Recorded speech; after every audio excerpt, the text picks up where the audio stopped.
Today, I'm going to show you how to install Node.js on your Windows computer.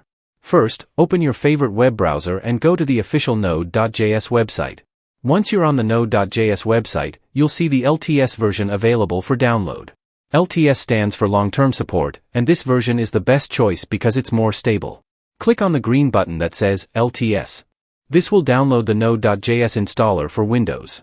After the download is complete, open the installer file. You can usually find this in your Downloads folder or at the bottom of your browser. When you open the file, you might see a security warning asking if you want to run this file. Click Run. Now, you'll see the Node.js setup wizard, which will guide you through the installation process. Click Next to continue. The next screen shows the license agreement. Read through it if you want, then click I agree to proceed. Next, you'll see the destination folder where Node.js will be installed. The default location is usually fine, so just click Next. Now, you'll see a list of components that will be installed. Everything you need is already selected by default, so you don't need to change anything here. Just click Next. If you want to install the necessary tools, check the box and click Next. On the next screen, click Install to start the installation process.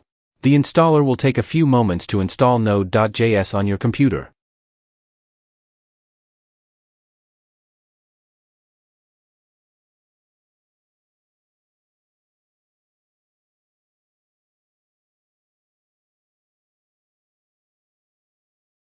Once it's done, you'll see a screen saying Node.js Setup Wizard completed. Click Finish to close the installer.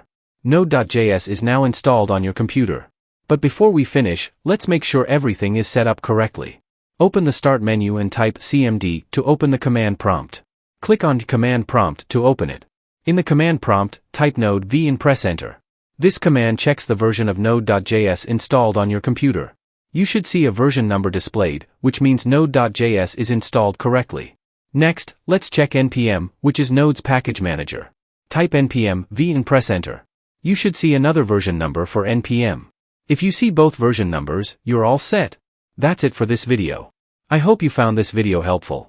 Bye bye.